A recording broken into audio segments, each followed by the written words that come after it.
sino llegar a las trompas, donde causa la enfermedad pélvica inflamatoria y puede causar infertilidad. Por supuesto que depende de dónde se acumula. Puede haber gonorrea anorrectal, orofaringia, conjuntivitis. En aquellas personas que tienen problemas con el complemento, como el control de esto es a través de opsonización por el complemento, puede haber diseminación de la enfermedad, puede haber artritis, puede haber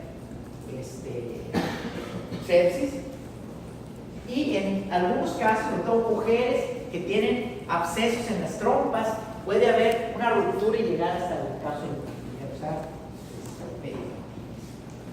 ¿Por qué les ponemos a los niños gotitas de nitrato de plata o clorfenicol? Precisamente es por la gonorrea, también todo. El gonococo se puede cultivar, crece en cultivo de chocolate, pero como la secreción genital tiene mucho mugrero de todo tipo, lactobacilos y gardnerella, anaerobios, cocos gram positivos, enterococos. A veces es muy difícil separar a los gonococos, y por eso se utiliza el agar de Thayer Martin, que es un agar de chocolate con antibióticos, particularmente vancomicina, ¿cómo se llama? Antifúngicos, y lo que se busca es eliminar aquellas bacterias que pueden competir con el gonococo. Desafortunadamente no en todos los lugares se encuentra disponible. ¿En el metro? ¿En el metro? No sé. Posiblemente no. Y eso es un problema muy grande, porque ¿de qué manera puedo saber de la resistencia al gonococo si no hago un cultivo? Ni con el PCR. Te voy a decir que es gonococo, pero ¿cómo se hace resistente? No se puede buscar. Bueno, fíjate, si está complicado tener un PCR para identificación, imagínate un PCR para encontrar una mutación específica de resistencia. No es práctico. Lo más lógico sería hacer un cultivo. Entonces, como no tenemos cultivos casi nunca, lo que hacemos es un grano. Entonces, del exudado uretral se puede hacer un grano, y lo que vamos a buscar es diplococos gram negativos intracelulares.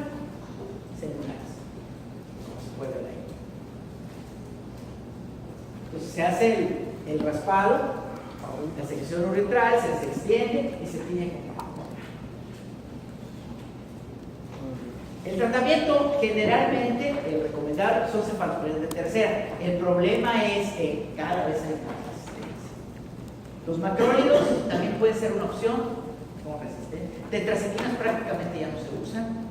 Y recordar que debido a que la pareja puede no tener síntomas, hay que tratar a los dos. Pero si yo en mi casa le digo a mi esposa, oye, ¿sabes qué? Necesito que te pongas ceftriaxona, yo creo que me sacan de la casa. Le dice que Hay que tener cuidado con eso. Y la resistencia, bueno, la resistencia ya ustedes lo dijeron, es causada por beta-lactamasas, cada vez hay más problemas con esto, y ya no podemos hablar, por ejemplo, de quinolonas, que era una opción de tratamiento anteriormente. Y aunque, según el último reporte del CDC, la mayor parte de las cepas son susceptibles, aquí la pregunta que hacen los investigadores es: ¿cuántas cepas? O sea, ¿qué tan representativo es esto? Porque yo seleccioné algunos casos complicados para hacerles el antibiograma, pero no se los hice todos. Entonces, realmente ese 60% de susceptibilidad, así es en la práctica, nadie está muy seguro de eso. Y en México ni lo sabemos. Clamidia es el otro organismo que puede causar uretritis. Clamidia es un organismo intracelular gram negativo, que se dice que tiene una atracción menos eficiente que el gonorrea. Es difícil establecer eso, pero así están viendo los libros. Que entre el 20 y el 50% de las personas que tienen un solo contacto se infectan, y el 70% de contacto prolongado. Realmente yo no entiendo cómo hacen esas estadísticas, pero así es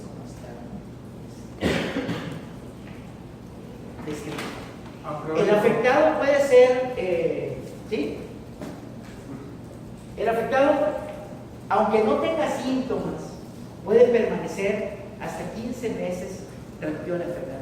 Y a diferencia de lo que pasa con gonorrea, mucha gente con clamidia está asintomática. Y como pueden ver ahí, en este reporte del CDC, hay más mujeres que hombres que tienen clamidia. ¿Por qué creen que se reporta así? ¿Se reportan más las mujeres? Porque tienen los síntomas. Porque son las que buscan atención por infertilidad. Entonces, como son las que se estudian, en ellas se detecta la clamidia. Los hombres particularmente no tienen ese problema. No buscan. Pero si por alguna razón que causara cáncer, por ejemplo, nos pidieran que nos checáramos, tal vez estaríamos. Entonces es una bacteria gram negativa. Se puede cultivar en algunos sitios de investigación, obviamente aquí no. Infecta el epitelio columnar y según el serotipo es lo que causa. Los serotipos de la A a la C causan tracoma, que es una lesión o una infección de los ojos. Los serotipos de la D a la K causan uretritis y los que están en la L, 1, 2 y 3 causan el famoso linfodenoma. El tracoma es una inflamación importante del párpado que puede causar que se invierta el párpado y cause lesión de las pestañas a la córnea. Es una causa de ceguera en el tercer mundo. La clamidia causa uretritis y el linfogranuloma del medio es aparición de pseudobubones, o sea, crecimiento ganglionar que se ulcera y causa fístulas linfocutáneas. Puede parecerse mucho a la tuberculosis y a veces es muy difícil determinar cuál es. El ciclo de la clamidia involucra dos fases. El cuerpo elemental es la forma transmisible, esa es fagocitada por la célula urogenital y ya una vez adentro se introduce el lisosoma y el lisosoma en lugar de ser destruida, ahí prolifera y se convierte en el cuerpo reticulado, que esporula y finalmente revienta la célula para sacar más cuerpos elementales. Es una enfermedad generalmente asintomática, pero que se puede presentar como uretritis, puede generar síntomas como de pseudoinfección urinaria, pudiera causar sangrado, muy raro. Y algo bien importante, se dice que alrededor de la tercera parte de los que tienen gonorrea también tienen clamidia. Entonces, el tratamiento de una uretritis debe involucrar ambas cosas. Es que yo encontré ya los gonococos, solo le voy a dar tratamiento a la gonorrea. Es una. La clamidia aparte puede causar algunos síndromes inmunológicos. El más conocido de los hombres es el síndrome de Raynaud. ¿Qué es el síndrome de Raynaud? ¿Se acuerdan o no? Artritis, uveitis, uretritis. ¿Sí? Puede causar conjuntivitis, puede causar epidemitis, puede causar endometritis en las mujeres, alquitis, obviamente infertilidad, y en el caso de los niños puede causar lesión a nivel ocular, pulmonar, incluso enfermedad crónica.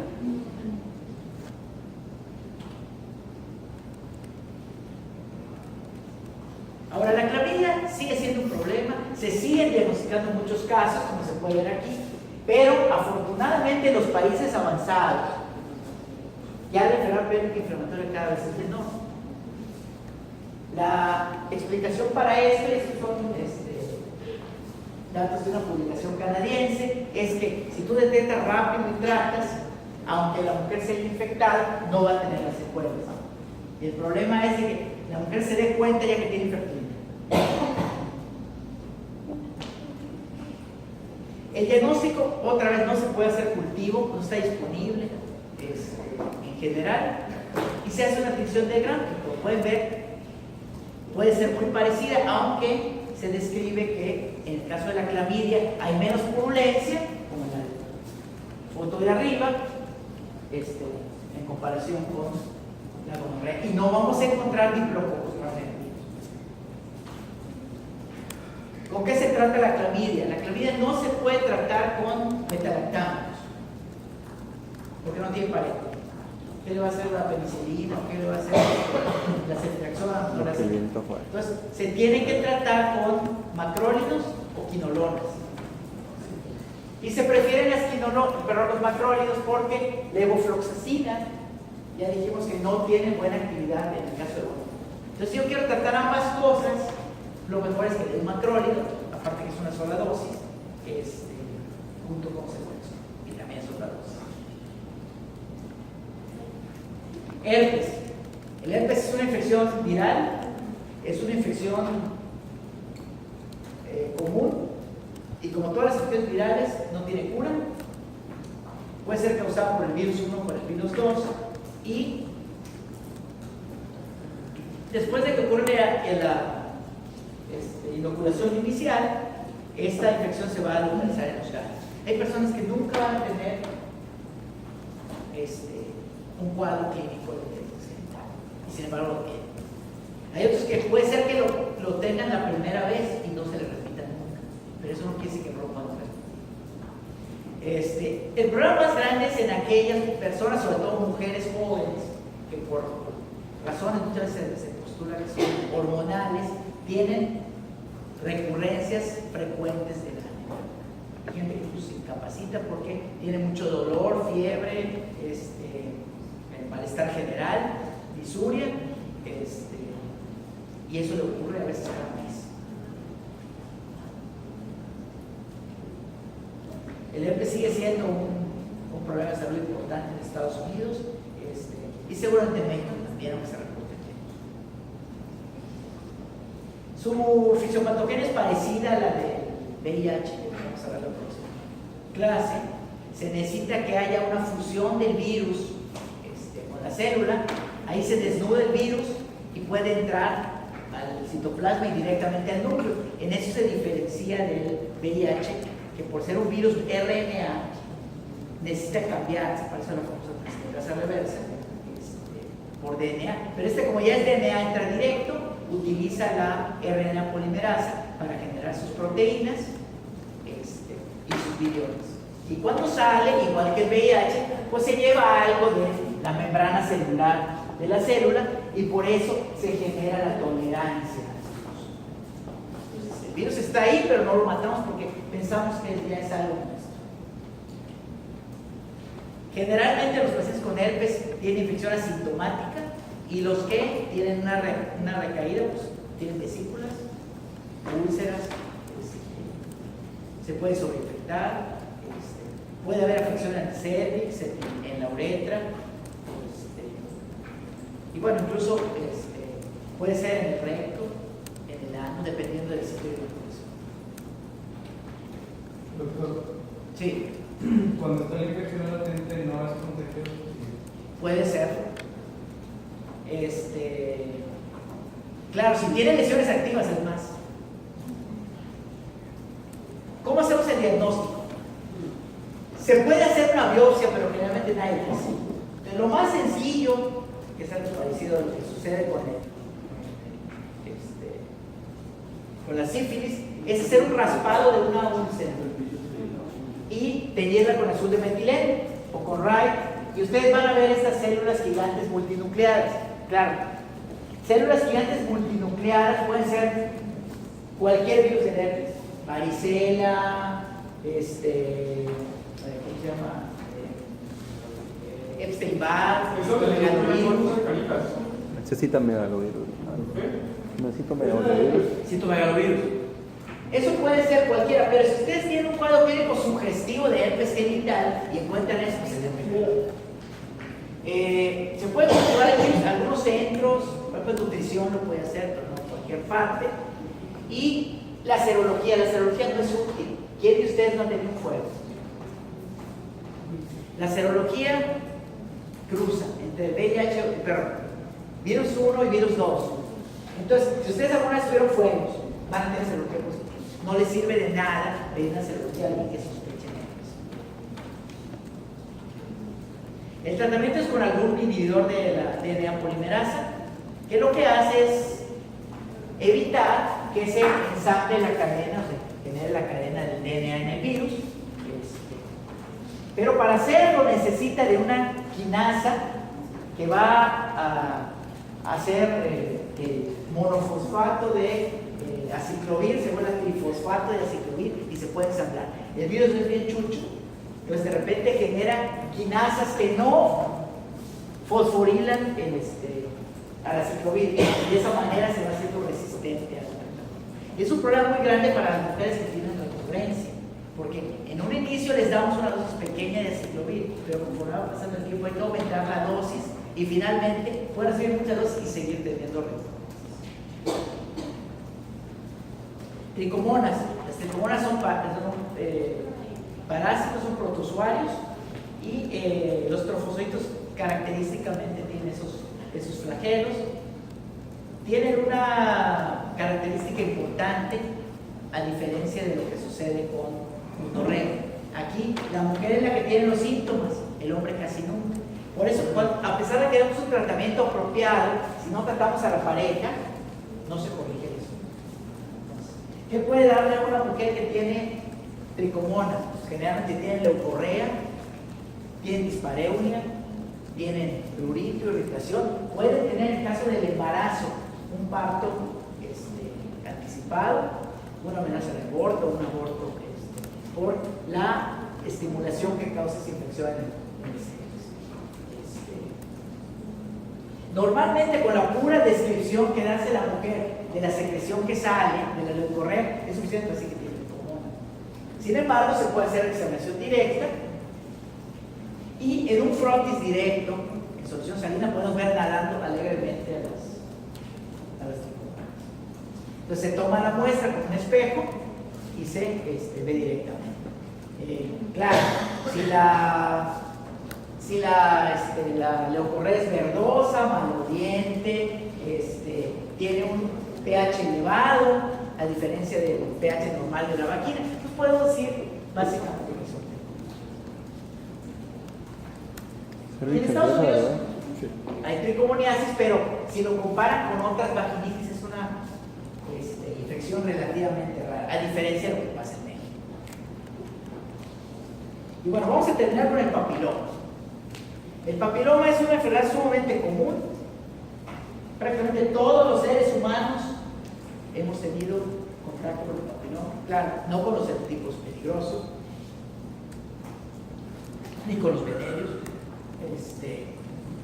Hay muchísimos genotipos, dependiendo del genotipo, igual que cuando hablamos de la clamidia, es lo que puede causar. Hay algunos que son más proclives a infectar la piel, otros más las mucosas. Obviamente los de las mucosas son más peligrosos. Y incluso entre ellos hay algunos que son de alto riesgo para causar cáncer, virus de riesgo bajo. Entonces es un virus pequeño, DNA, y que se transmite por contacto directo. Pero también, aquí sí, el secarse con la misma toalla puede causar problemas. Utilizar la misma ropa interior también. Entonces, eso es algo que no se recomienda hablando del papiloma. Tiene las mismas, los factores de riesgo que todas las ETS, pero al igual que el herpes, eso no lo comenté, como puede ser que las lesiones estén fuera de los genitales, puede ser que una persona que se pone preservativo de todas maneras se infecte o infecte a otra con herpes o con papilomas. Entonces el preservativo no es completamente. Y ahí pueden ver, hay muchos serotipos. Los más importantes a nivel oncológico son los que están en negro, particularmente el 6, 11, el 16 y el 18, que casualmente son los que están en la famosa hoja.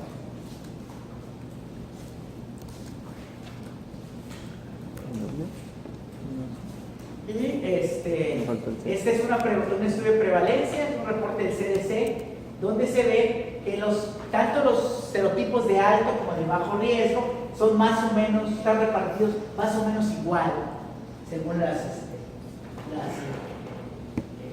edades de las pacientes, siendo la edad más peligrosa, entre comillas, entre los 20 y los 24 años.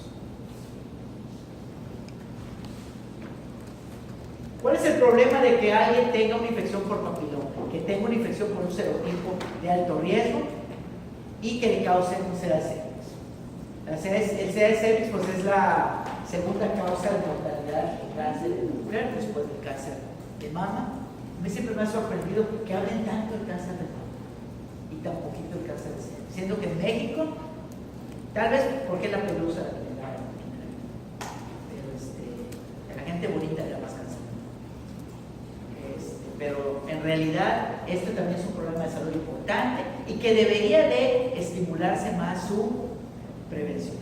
Es más, es tan importante la relación que hay entre el virus del papiloma y el CACU, que es, haciendo estadísticas, es aún más fuerte esa relación que el fumar y el cáncer de pulmón. Nada más para que se den Que la carne de salchicha. Por supuesto que no todas las personas tienen el mismo riesgo, pero una persona que, por ejemplo, tiene VIH, que toma esteroides, que está trasplantada, tiene mucho más riesgo de que se reactive ese virus y cause cáncer. Se habla también del tabaquismo, se habla también de otras coinfecciones, pero lo que posiblemente sea más importante es qué virus es el. Cuando yo era estudiante nos hablaba mucho de la paridad, pero no es que los niños causen cáncer, no es eso, es que te expones más. O sea, hablar de paridad, hablar de anticonceptivos, vamos a ver cuando hablamos de VIH, son factores de riesgo para tener estas enfermedades, pero porque la gente se descuida. Si ya me puse la inyección, ¿verdad? Si ya me tomé las pastillas, ¿para qué te pones el capuchón? Mejor viva la vida, pero el papiloma no respeta eso. Y puede causar muchas otras cosas, no nada más el CACU. Ustedes oyeron el caso de Michael Douglas que demandó a su ex esposa o ex mujer o algo por el estilo, porque le dio cáncer de laringe. Entonces dijo que era porque tuvo contacto. Y eso es cierto, o sea, el cáncer laríngeo sí tiene una relación con. Entonces, ahí es donde uno empieza a pensar, ¿por qué nada más las mujeres se vacunan? Sexismo. Y aparte, bueno, también hay una buena evidencia de que el cáncer anorrectal es más común en los hombres que tienen sexo con hombres. Y también tiene relación con el Solo se vacunan mujeres de quinto año, ¿verdad? En México. Así es, ahorita vamos a hablar de eso. Entonces, se necesita que el virus se inocule y que por alguna razón se pierda el control sobre él, prolifere y cause los cambios que terminan con el cáncer. Pero el papiloma no se siente. Uno puede tener las lesiones y no va a tener ningún síntoma en absoluto. Yo recuerdo cuando trabajaba en una clínica de enfermedades venéreas, después de que terminé la pasantía y no tenía nada que hacer, fui a ayudarle a un médico que hacía los exámenes de las famosas tarjetas de sanidad para las sexoservidoras. Todos estaban ya descubiertos. De hecho, yo a veces no entendía cómo le hacían para ir al baño. Tenían todo tan... Es más, yo no sabía cómo había gente que se aventara a contratar. Pero bueno, después de 2 o 3 caguamas a lo mejor no deberían tan diferente. El hecho es de que es una enfermedad muy común. ¿Cómo se hace el diagnóstico? Pues la forma más sencilla es con un papá Nicolau, una citología convencional.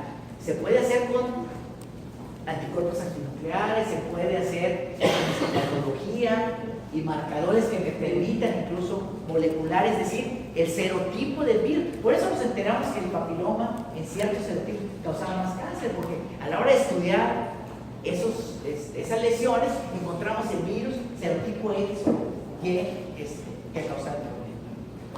Pero bueno, así para propósitos prácticos, la enfermedad se puede ver directamente, macroscópicamente, como está ahí, o la podemos ver en el papiloma. Desafortunadamente no hay tratamiento. Se pueden cortar, quemar, cauterizar, pero vuelven a salir. O aunque no salgan y no se vean, ahí están. Entonces, solamente es quitar lo estético. Yo tengo pacientes de mi grupo de gente con VIH que tienen comilomas. Y se preocupan a veces mucho por eso. Pero realmente el problema más grande es para ellos es lo estético. Ni siquiera están pensando en cáncer. Entonces, hay gente que se los cortan o queman y ya no vuelven a salir. Y se sienten tranquilos, sin embargo, pueden seguir contagiando a otros o puede ser que desarrollen cáncer. Entonces, la manera correcta de ver esto es con la vacuna. Entonces, la vacunación está recomendada para niñas antes del inicio de la vida sexual. Antes de los 14 años, entre 9 y 14, porque después pues ya probaron. Pero bueno, ¿y eso qué tiene que ver? Es como que me diga alguien que no le va a poner la vacuna de la hepatitis B porque ya le pusieron sangre. ¿Por qué no? Entonces realmente es una cuestión económica. Como hay poca vacuna disponible y es cara, y la Secretaría no lo quiere comprar, entonces dicen nada más de 9 a 14. Pero, ¿qué hay de otras mujeres? ¿Por qué no otras mujeres? De hecho, hay un estudio que hizo el doctor Valdespino hace algunos años en el INDRE, encontró que había 2 picos de incremento de anticuerpos contra el papilomavirus. Uno era entre los 16 y los 20 años. Y el otro, después de los 40. ¿Qué quiere decir esto? Que había mujeres que se habían liberado hasta los 40. ¿Por qué después de los 40? Y la mayor parte eran mujeres casadas, monógamas. ¿Por qué? Porque el vector no ha sido eliminado. Si después de los 40 a mí me da por empezar a tomar el Viagra o cosas similares, y sentir que todavía las puedo, no lo voy a llevar a mi casa. Entonces, la mujer se salvó en este periodo. ¿Por qué no la vacuna? ¿Cuál es la contención? ¿Qué le puede pasar si la vacuna? Nada. Entonces, debían ser todas, como dice el chiste. ¿Y por qué no los hombres? ¿Cómo se acaba con el dengue?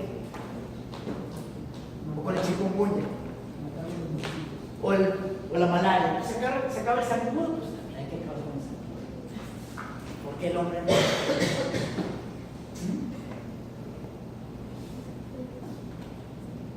Entonces lo que deberíamos de buscar es lo que se llama la eficacia en la población. ¿Cómo nos vamos a dar cuenta que realmente la vacuna sirve? Si empieza a disminuir el número de personas con cáncer de cervix, quiere decir que funciona. Ya sea que vacuné hombres, mujeres, o solo mujeres, vacuné a todos o solo las niñas. Y bueno, eso se está viendo en los Estados Unidos, pero desgraciadamente, a pesar de que ha disminuido la prevalencia serológica de la infección por papilomavirus, el problema es que la gente no se quiere vacunar. Entonces, vean, una sola dosis es mucho menos que las otras vacunas. Y ya no digamos 3 dosis.